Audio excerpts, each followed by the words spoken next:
I watched my own son reach into his pocket, pull out a small vial, and empty it into my soup.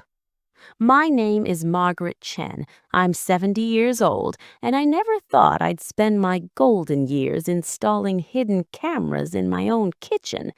But 3 weeks ago, those cameras captured something that shattered my world.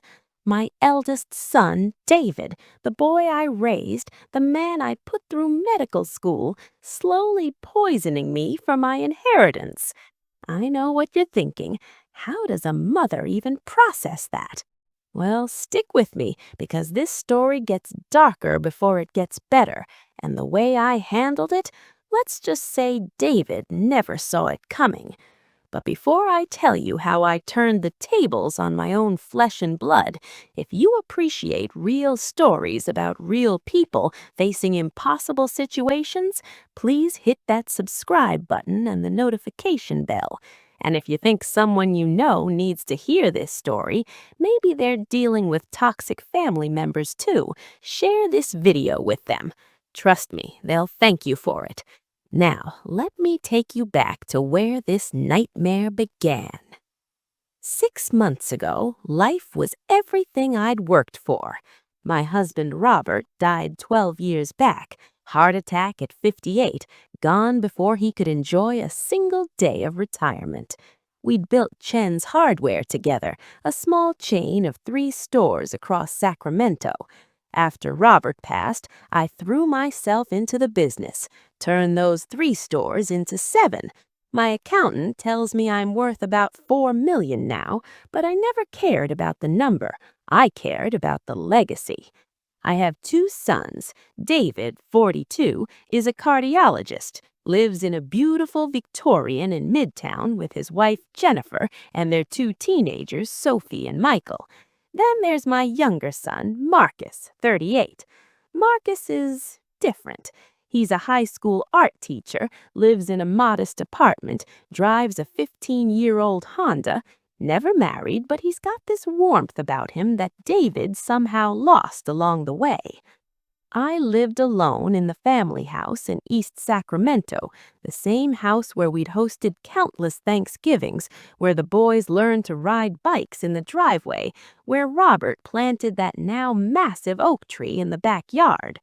My routine was simple: morning walks, managing the stores 3 days a week, Wednesday dinners with Marcus, and Sunday brunches with David's family. I was healthy, active, independent. I'd even started dating again, a lovely retired English teacher named George. Then, around March, things started changing. It started with the fatigue.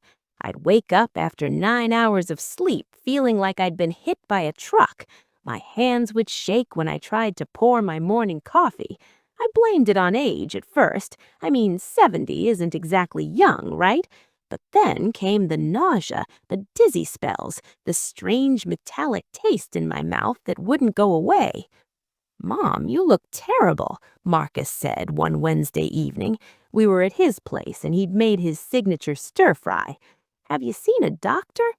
"I have an appointment next week," I lied. Truth was, I was scared. What if it was cancer? What if I was dying? But David, my doctor son, had a different reaction when I mentioned my symptoms on Sunday brunch. "You know what it probably is," David said, barely looking up from his phone. "Stress. You're 70 years old, running 7 stores. Maybe it's time to think about slowing down, Mom, selling the business, enjoying your retirement."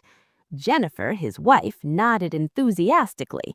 "David's right, Margaret. You've worked so hard. You deserve to relax." Something in her voice made my skin crawl. It was too eager, too interested. "The business is fine," I said firmly. "I'm fine." "But are you, though?" David finally looked at me, and there was something cold in his eyes I'd never seen before. Sophie, my 15-year-old granddaughter, frowned. "Dad, that's mean." "It's not mean, it's honest," David snapped. "Adults are talking, Sophie." I watched my son that day and realized I barely recognized him anymore. The symptoms got worse. By April, I was having trouble keeping food down. My hair started falling out in clumps. I'd lost 15 pounds. When I finally dragged myself to my doctor, she ran every test imaginable. Margaret, your blood work is unusual, Dr. Patterson said, studying her computer screen with a frown. Your liver enzymes are elevated, your white blood cell count is off, and there are traces of heavy metals in your system. Do you work with any chemicals? Paint? Industrial solvents? I run hardware stores. I'm in the office, not on the floor with inventory. What about at home? Old paint? Plumbing issues? I shook my head, confused and terrified. She prescribed medications, recommended a specialist, but here's the thing. The symptoms only appeared after I ate, and they were worse after Sunday brunches at David's house and the occasional Tuesday dinners when he'd drop by with takeout. Marcus noticed too. "Mom, I'm worried," he said during one of our Wednesday dinners. I'd barely touched his homemade lasagna. "You only seem sick certain days. When you're with me, you seem better. Have you noticed that?" I had. I just didn't want to think about what it meant. That's when Marcus said something that changed everything. "Mom, what if someone's making you sick?" I laughed it off. But that night, lying awake at 3 a.m., I couldn't stop thinking about it. About David's eagerness for me to sell the business. About Jennifer's calculating stares. About how the symptoms started right after I'd told David I was updating my will to split everything equally between him and Marcus. David had been furious, said Marcus didn't deserve it because he'd wasted his potential. The next day, I did something I never thought I'd do. I went to Best Buy and bought hidden cameras, 4 of them. I installed them in my kitchen, living room, and dining room. I told myself I was being paranoid, that I'd watch the footage, see nothing, and laugh at my own paranoia. I wish that's what happened. Tuesday evening, David texted, "Picking up Chinese food, coming over for dinner, need to talk about something important."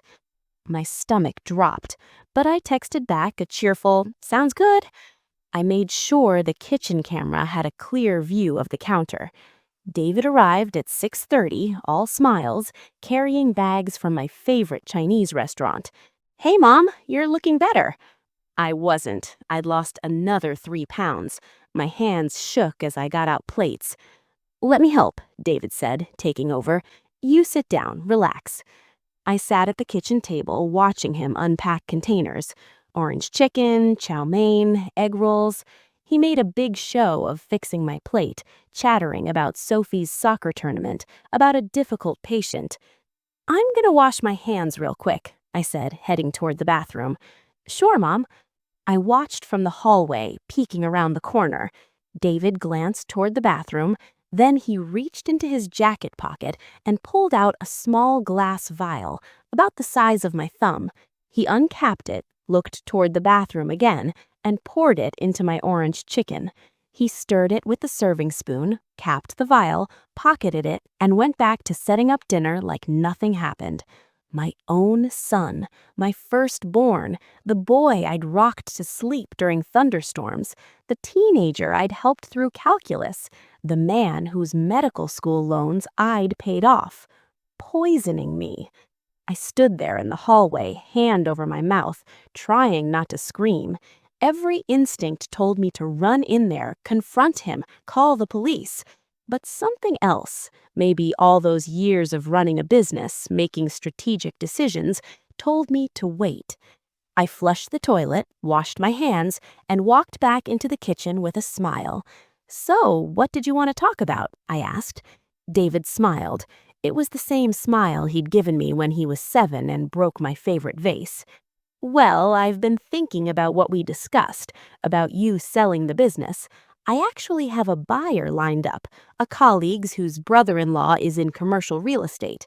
He's offering $3.2 million. That's under market value. But it's cash, Mom. Quick, easy. You could have the money in your account in 60 days, and you could finally rest. He pushed the plate toward me. Eat up before it gets cold. I looked at the orange chicken, glistening with sauce and poison. You know what? I'm not very hungry. I think I'll just have some tea. His smile faltered. You love orange chicken. I do, but I had a big lunch. I'm gonna get some tea. I stood up, moving toward the kettle. You should eat it. You're always so busy, probably haven't eaten all day. No, Mom, I got it for you. David, I insist. I picked up the plate and held it out to him. I'll feel bad if it goes to waste. We locked eyes. For just a moment, I saw panic flash across his face. I already ate at the hospital, he said quickly. I should get going, actually. Jennifer is expecting me. He left 20 minutes later, taking the food with him for lunch tomorrow. I never touched it. That night, I watched the camera footage. Then I watched it again and again. I called Marcus at midnight. Mom, what's wrong? Can you come over now? He was there in 15 minutes, still in his pajamas. I showed him the video. Marcus went pale, then red, then stood up and punched my kitchen wall so hard he left a dent. I'm calling the police right now. Wait, I grabbed his arm. Just wait, let me think. Think? Mom, he's poisoning you. We have evidence. And if we go to the police now, what happens? He's a respected cardiologist. We're his elderly mother and his underachieving brother. He'll say the camera footage is fake, that we're after his money. He'll hire the best lawyers, and even if he goes to jail, he wins. How does he win? Because I'll spend whatever time I have left in court, stressed, sick. Sophie and Michael will lose their father and hate us forever. David's wife, Jennifer, will play the victim. I shook my head. No, I want him to confess. I want him to face what he's done.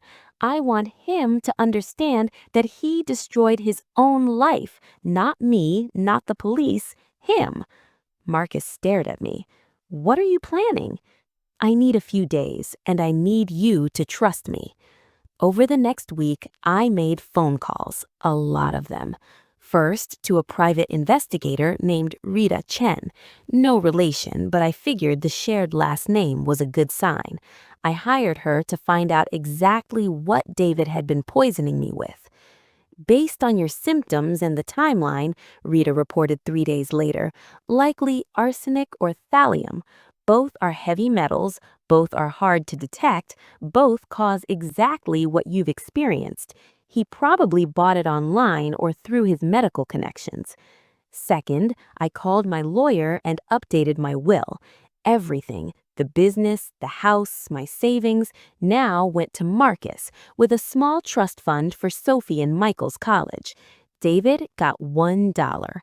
Third, I called Dr. Patterson and asked her to document everything, every symptom, every test result, every date.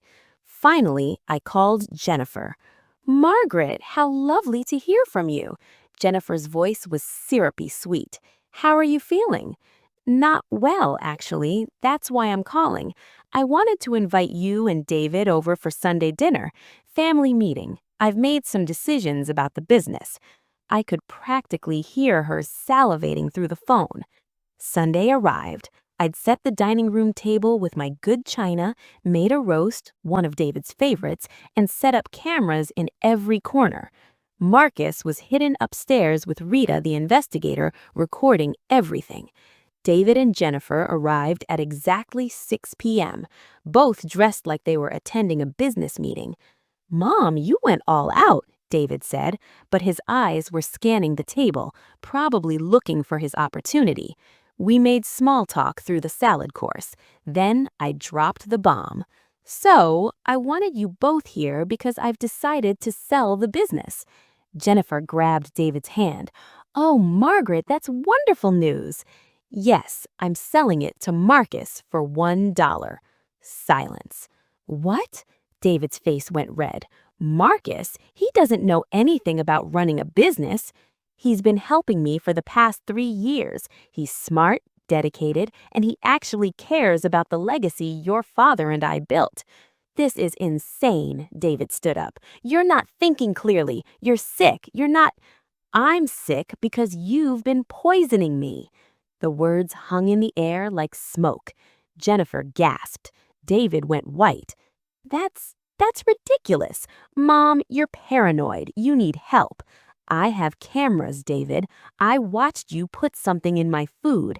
I have medical records showing heavy metal poisoning. I have dates and times that match exactly when my symptoms got worse, right after eating food you prepared or brought. David sank back into his chair. For a long moment, he said nothing. Then, "You can't prove anything." "Actually," Rita said, emerging from the kitchen with Marcus behind her, "I'm a licensed private investigator, and I've spent the last week documenting everything: the medical records, the camera footage, the financial motive. I've also traced several suspicious online purchases to your credit card, specifically arsenic trioxide, purchased from an overseas chemical supplier." Jennifer turned to David, horror dawning on her face. "David, what did you do?" David's voice broke. "Do you know what it's like watching your brother coast through life, barely trying while you work yourself to death? Watching your mother throw away money on him, plan to give him half of everything when I'm the one who succeeded? I'm a doctor. I save lives. And Marcus teaches kids to finger paint." "I save lives too," Marcus said quietly, "just in a different way, and I never asked Mom for anything." "You didn't have to. She just gives it to you. Do you know how much she spent on your student loans, your car repairs, your—" $15,000, I interrupted. "Over 15 years. You know how much I spent on your medical school? $340,000. Your wedding? $50,000. The down payment on your house? $100,000. David's mouth opened and closed. "And I never kept score, David. I never threw it in your face, because that's what mothers do. We give, we love, we sacrifice." My voice cracked. "But you decided I was worth more dead than alive." Jennifer started crying. "I didn't know. I swear I didn't know." "But you pushed him," I said, looking at her. "All those comments about how I should sell, how we should enjoy the money while we're young, you created the environment where he thought this was acceptable." "So what now?" David's voice was hollow. "You're going to the police?" I looked at my son, really looked at him. I saw the little boy who used to bring me dandelions from the yard, the teenager who cried when his father died, the man who'd become so consumed by greed and entitlement that he'd tried to murder his own mother. "I'm giving you a choice," I said. "Option 1, I go to the police tonight. You lose your medical license, you go to prison, your children lose their father, and you lose everything. Or you turn yourself in. Tomorrow morning, you confess everything to the police, plead guilty, cooperate fully. You'll still lose your license, you'll still go to prison, but you'll do it with a shred of dignity. And maybe in 10 or 15 years when you get out, your children won't hate you." "And if I run?" "Rita has copies of everything. So does my lawyer. So does Marcus. Running just makes it worse." David sat there for a long time. Jennifer had her head in her hands, sobbing. Finally, he looked up at me. "Did you ever really love me?" The question broke my heart. Of course I loved you. I still love you. That's why this hurts so much. I reached across the table, but he pulled back. "But love doesn't mean accepting the unacceptable. It doesn't mean pretending you didn't try to kill me." David stood up slowly. "I'll turn myself in tomorrow." "No," Rita said firmly. "You'll come with me tonight to the station. We're not taking any chances." And he did. David Chen was arrested that night. The story made headlines. Prominent cardiologist arrested for attempted murder of mother. He pleaded guilty 6 weeks later and received 12 years. Sophie filed for divorce immediately. Sophie and Michael, that was the hardest part. They were devastated, angry, confused. For a while, they blamed me, but I kept showing up.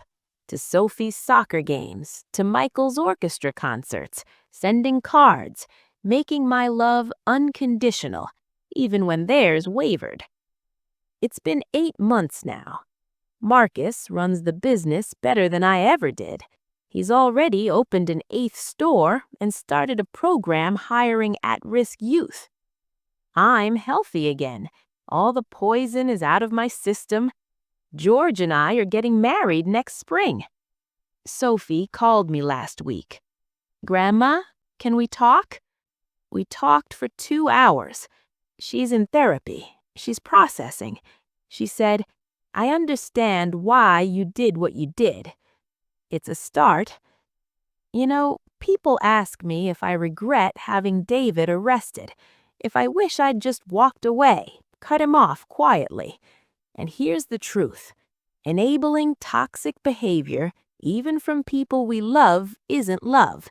It's cowardice. Real love means holding people accountable.